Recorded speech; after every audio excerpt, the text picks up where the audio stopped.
একটি দেশের মানুষের জীবনযাত্রার মান নির্ভর করে সেই দেশের অর্থনীতির উপর। যে দেশের অর্থনৈতিক অবস্থা যত বেশি উন্নত, সেই দেশের মানুষের জীবনযাত্রার মানও তত বেশি উন্নত। বাংলাদেশ একটি কৃষিপ্রধান দেশ হওয়া সত্ত্বেও এদেশের অর্থনীতিতে কৃষিখাতের পাশাপাশি অন্যান্য খাতগুলো গুরুত্বপূর্ণ ভূমিকা পালন করে থাকে। মূলত বাংলাদেশের অর্থনীতির মূল চালিকা শক্তি হচ্ছে রপ্তানি শিল্প ও বৈদেশিক মুদ্রা আয়। ১৯৭১ সালে বাংলাদেশের অর্থনীতির বেহাল দশা দেখে ইউএস সেক্রেটারি হেনরি কিসিঞ্জার বাংলাদেশকে বাস্কেট কেস নামে আখ্যায়িত করেছিলেন। পরবর্তীকালে বাস্কেট কেস হিসেবে পরিচিত বাংলাদেশের শাসন ব্যবস্থায় এবং অর্থনীতিতে বিগত ৫৩ থেকে ৫৪ বছরে বহুবার নজরকাড়া পরিবর্তন এসেছে। তারই সাথে বিভিন্ন সময়ে ভয়াবহ অর্থনৈতিক মন্দার সাক্ষী হয়েছিল এই দেশের জনগণ। সদ্য ক্ষমতাচ্যুত হওয়া বাংলাদেশের সাবেক প্রধানমন্ত্রী শেখ হাসিনা দ্বিতীয়বারের মতো ক্ষমতায় আসে ২০০৯ সালে এবং ২০০৯ থেকে ২০২৪ পর্যন্ত পরপর ৪ বার ক্ষমতায় থেকে দীর্ঘ ১৫ বছর দেশের শাসনতন্ত্র পরিচালনা করেন, যার সমাপ্তি ঘটে ২০২৪-এর বৈষম্য বিরোধী ছাত্র আন্দোলন থেকে। পরবর্তীতে যা রূপ নেয় অসহযোগ আন্দোলনে। আমাদের আজকের ভিডিওর মূল আলোচ্য বিষয় শেখ হাসিনার শাসন আমলে বাংলাদেশের অর্থনৈতিক অবস্থা ঠিক কেমন ছিল। বাংলাদেশ একটি কৃষিপ্রধান দেশ হওয়া সত্ত্বেও ২০১৩ থেকে ২০১৫ সালের হিসেব অনুযায়ী বাংলাদেশের জিডিপিতে কৃষিখাতের অবদান ছিল ১৪.৮%, আর সেবা খাত থেকে এসেছিল ৫৮%। ২০১৬ থেকে ২০১৮ সালের হিসেব অনুযায়ী বাংলাদেশের জিডিপিতে কৃষিখাতের অবদান ছিল ১২.৫%। অর্থাৎ কৃষিপ্রধান দেশ হওয়া সত্ত্বেও জিডিপিতে বেশিরভাগ অবদান রাখে অন্যান্য খাতগুলো। এর অন্যতম একটি প্রধান কারণ হচ্ছে চাহিদার তুলনায় পর্যাপ্ত পণ্য উৎপাদন না করা, যার ফলস্বরূপ নিত্য প্রয়োজনীয় পণ্যগুলোর জন্য আমদানির উপর নির্ভর করতে হয়। ফলাফলস্বরূপ বাজেটের একটা বড় অংশ ব্যয় হয় আমদানি খাতে। হাসিনা সরকার ক্ষমতায় আসার পর উৎপাদনের চেয়ে রপ্তানিতে বেশি মনোযোগ দেয়, যার একটা উৎকৃষ্ট উদাহরণ হচ্ছে ইলিশের রপ্তানি। ইলিশ বাংলাদেশের জাতীয় মাছ হলেও চড়া মূল্যে মানুষকে ইলিশ কিনতে হতো। সেই সাথে দ্রব্যমূল্যের ঊর্ধ্বগতি বাংলাদেশের অর্থনৈতিক অবস্থাকে আরও অস্থিতিশীল করে তোলে। দ্রব্যমূল্যের দাম অস্বাভাবিকভাবে বেড়ে যাওয়ার পেছনে অনেকগুলো উল্লেখযোগ্য কারণ রয়েছে। ২০০৯ সালে শেখ হাসিনা সরকারের ক্ষমতায় আসার পর বাংলাদেশ একের পর এক অর্থনৈতিক সংকটের মুখোমুখি হয়। বড় বড় দুর্নীতি এবং ট্র্যাজেডির কারণে অর্থনৈতিক মন্দার সৃষ্টি হয়। শুরুটা হয় ২০১০ সালের শেয়ারবাজার ধসের মাধ্যমে। ২০১১ সালে প্রকাশিত হওয়া বিবিসির এক প্রতিবেদন অনুযায়ী ঢাকা স্টক এক্সচেঞ্জ ইন্ডেক্সের সূচক ১ ঘণ্টায় ৯.২৫% নিচে নেমে আসে, যার কারণে শেয়ার বাজারে লেনদেন বন্ধ হয়ে গিয়েছিল। শেয়ার বাজারের এমন ধস আগে কখনো দেখা যায়নি, অর্থাৎ এটাই ছিল এক দিনের সর্বোচ্চ ডাউনফল। এই ঘটনায় ছোট বড় অনেক ব্যবসায়ীকে তাদের বিনিয়োগ হারাতে হয় এবং এদের মধ্যে অনেকেই ব্যাংক থেকে ঋণ নিয়ে শেয়ার বাজারে বিনিয়োগ করেছিল, যার ফলশ্রুতিতে অনেকে ব্যাংক ঋণ পরিশোধ করতে ব্যর্থ হয়। আচমকা শেয়ার বাজারে এই ধস নেমে আসার কারণ হিসেবে অর্থনীতিবিদরা কেন্দ্রীয় ব্যাংকের কিছু পলিসিকে দায়ী করেছিল। শেয়ার বাজার ধসের প্রভাব যেমন বাংলাদেশের অর্থনীতির উপর পড়েছিল, তেমনি একই সাথে বেড়ে যাচ্ছিল বড় বড় দুর্নীতি। বড় বড় দুর্নীতিগুলোর মধ্যে একটি হচ্ছে বেসিক ব্যাংক স্ক্যাম। ২০০৯ সাল থেকে শুরু করে ২০১৩ সাল পর্যন্ত চলে এই স্ক্যাম। ২০১৩ সালে বেসিক ব্যাংক স্ক্যামের ব্যাপার সামনে এলে দুদকের উপর ইনভেস্টিগেশনের দায়িত্ব দেওয়া হয়। মূলত বেসিক ব্যাংকের ঊর্ধ্বতন কর্মকর্তারাই এই স্ক্যামের সাথে জড়িত ছিল। ভুয়া ঋণের নাম করে ৪৫০০ কোটি টাকা পাচার করা হয়, যেটার পুরোটাই ছিল জনগণের টাকা। এত বড় স্ক্যাম কিন্তু একদিনে, এক মাসে কিংবা এক বছরে হয়নি।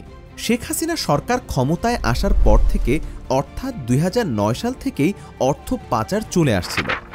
শুধু বেসিক ব্যাংক নয়, হলমার্ক গ্রুপের ঘটনাও বাংলাদেশের অর্থনৈতিক ইতিহাসে একটি ন্যাক্কারজনক ঘটনা। হলমার্ক গ্রুপ একটি টেক্সটাইল গ্রুপ, যে প্রতিষ্ঠানটি 2010 সাল থেকে অর্থ পাচার করে আসছিল এবং 2012 সালে এই গ্রুপের প্রতারণার ঘটনা সবার সামনে আসে। এই কোম্পানিটি আরও কিছু সংস্থার সাথে একজোট হয়ে সোনালী ব্যাংক থেকে 3,500 কোটি টাকা পাচার করে।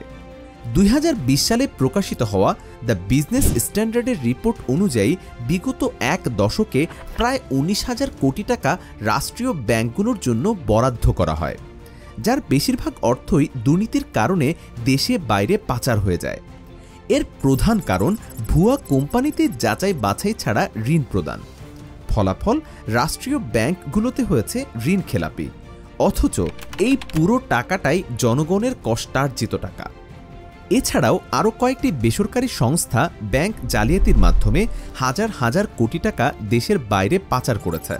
2010 থেকে 2016 সাল পর্যন্ত হওয়া দুর্নীতিগুলোর কারণে বাংলাদেশের অর্থনীতিতে নেমে আসে ভয়াবহ বিপর্যয়। 2016 সালে বাংলাদেশ ব্যাংক সাইবার হাইস্ট ঘটনাটিও ব্যাংকিং সেক্টরের নিরাপত্তাকে প্রশ্নবিদ্ধ করেছিল। সে সময় উত্তর কোরিয়ার হ্যাকাররা সাইবার অ্যাটাক করে বাংলাদেশ ব্যাংক থেকে $81 মিলিয়ন চুরি করে, যা বাংলাদেশের অর্থনৈতিক মন্দা সৃষ্টি হওয়ার প্রধান কারণগুলোর মধ্যে অন্যতম একটি। এছাড়া ব্যাংকিং সেক্টরগুলোর অনিয়ম ও দুর্নীতির ফলে 2009 থেকে 2016 সাল পর্যন্ত হাজার হাজার কোটি টাকা দেশের বাইরে পাচার হয়েছে এবং যমুনা টেলিভিশনের সাম্প্রতিক এক রিপোর্টে উঠে আসে হাসিনা সরকার তার শেষ সময়ে গোপন ঋণ হিসেবে অর্থ ছাপিয়ে ঋণ নেয় আরও 41,000 কোটি টাকা, যেখানে 2013 সালে বিশ্ব ব্যাংক বাংলাদেশকে নিয়ে বলেছিল চাইলেই বাংলাদেশ পরবর্তী চীন হতে পারে। বিশ্বব্যাংকের এই মন্তব্য করার পেছনে যথেষ্ট কারণ ছিল। 2013 সালের দিকে বাংলাদেশের ব্যাংকিং কাঠামো যখন অস্থিতিশীল হয়ে পড়ে, তখনও অর্থনীতিতে গুরুত্বপূর্ণ ভূমিকা রেখেছিল পোশাক শিল্প। বিশেষ করে আরএমজি ইন্ডাস্ট্রি এবং ফুটওয়্যার ইন্ডাস্ট্রির উন্নতি সারা বিশ্বের জন্য দৃষ্টান্ত স্থাপন করেছিল। এই দুই ইন্ডাস্ট্রির উপর ভর করে ছোট বড় অনেক এক্সপোর্ট বিজনেস গড়ে ওঠে। সেই সাথে ম্যানুফ্যাকচারিং বিজনেসের গ্রোথ এবং ডেভেলপমেন্টও ছিল চোখে পড়ার মতো। ছোট বড় বিজনেসের উপর ভর করেই বাংলাদেশের অর্থনীতির চাকা তখনও সচল ছিল। বাস্কেট কেস আখ্যায়িত সেই বাংলাদেশের এমন পরিবর্তন দেখে সে সময় বিশ্বব্যাংকের মনে হয়েছিল চাইলেই বাংলাদেশ চীনের মতো উন্নত রাষ্ট্রে পরিণত হতে পারবে। এক্সপোর্ট প্রমোশন ব্যুরো এর তথ্য অনুযায়ী 2021 থেকে 2022 অর্থ বছরে বাংলাদেশ 42.61 বিলিয়ন মার্কিন ডলারের পোশাক রপ্তানি করেছে, যার ফলাফলস্বরূপ বিশ্বের দ্বিতীয় পোশাক রপ্তানিকারক দেশ হিসেবে বাংলাদেশ পরিচিতি লাভ করে। 2020 সালে করোনার ভয়াবহ প্রকোপের পর সারা বিশ্বের অর্থনীতির চাকা থমকে যায়। বাংলাদেশও কিন্তু এর থেকে বাদ যায়নি। দেশের সবচেয়ে বেশি ক্ষতিগ্রস্ত হয় আরএমজি ইন্ডাস্ট্রি এবং গার্মেন্টস ইন্ডাস্ট্রি। কিন্তু 2022 সালের মধ্যেই দেশটি আবার ঘুরে দাঁড়িয়েছে।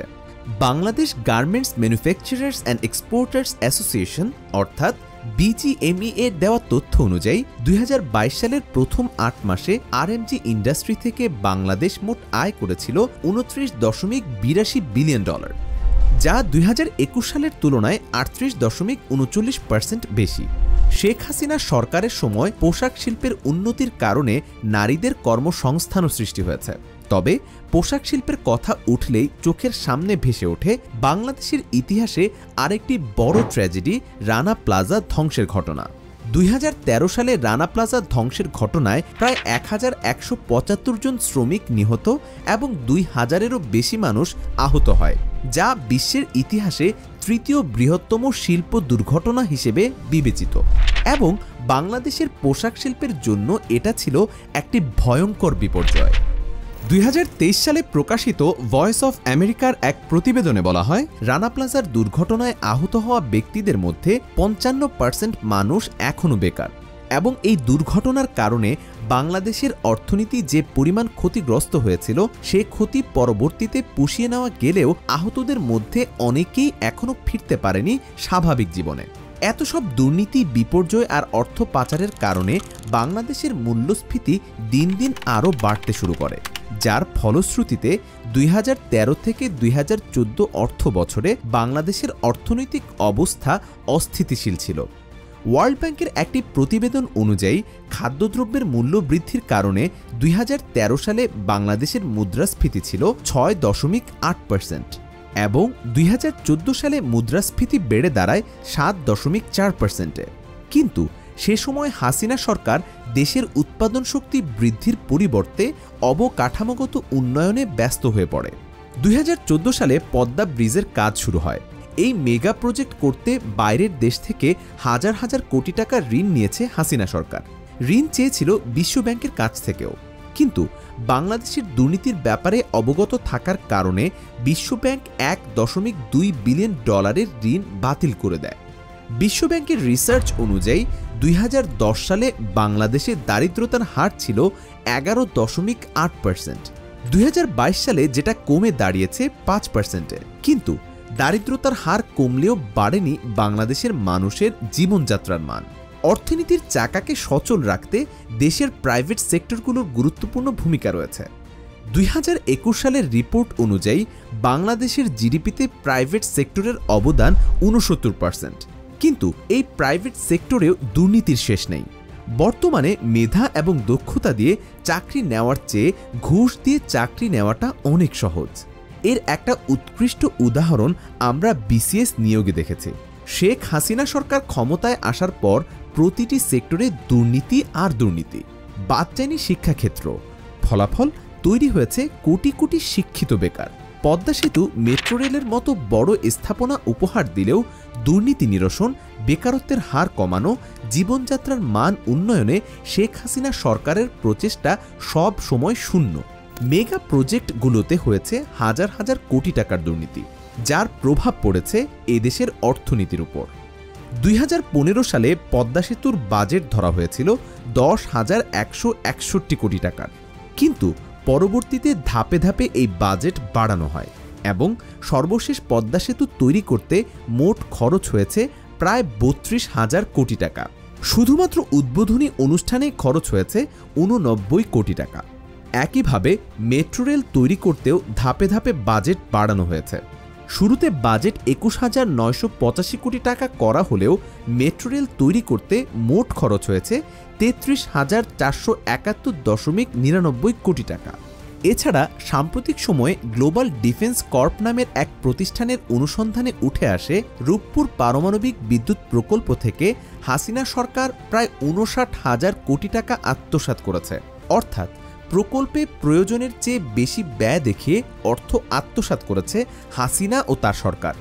দ্য বিজনেস স্ট্যান্ডার্ডের প্রতিবেদন অনুযায়ী 2024-25 অর্থ বছরের জাতীয় বাজেট পাশ করা হয়েছে 7,97,000 কোটি টাকা এবং বাজেটের ঘাটতি মেটাতে ব্যাংক থেকে 1,37,500 কোটি টাকা ঋণ নেওয়ার পরিকল্পনা রয়েছে সরকারের। একের পর এক শুধু বেড়েছে ঋণ, কমেছে রিজার্ভ। যমুনা টেলিভিশনের রিপোর্ট অনুযায়ী 2009 সালে যেখানে বাংলাদেশের ঋণ ছিল 2,76,000 কোটি টাকা, সেখানে 2024-এ এসে সেই ঋণের পরিমাণ দাঁড়িয়েছে 18,35,000 কোটি টাকায়, আর খরচযোগ্য রিজার্ভ রয়েছে 15 বিলিয়ন মার্কিন ডলার। শেখ হাসিনার শাসন আমলে অর্থনীতির রূপ এক এক সময় এক এক রকম হলেও সবচেয়ে বেশি ভোগান্তিতে থাকতে হয়েছে দুর্নীতি আর দ্রব্যমূল্যের ঊর্ধ্বগতির জন্য। যে দেশ দুর্নীতিতে এগিয়ে, সে দেশ কখনো অর্থনীতিতে এগিয়ে থাকতে পারে না। দুর্নীতি বন্ধ করা না গেলে একটি দেশের অর্থনৈতিক অবস্থার উন্নতি কখনোই সম্ভব না। অবকাঠামোগত উন্নয়নের চেয়ে মানুষের জীবনযাত্রার মান উন্নয়ন করা অধিক গুরুত্বপূর্ণ।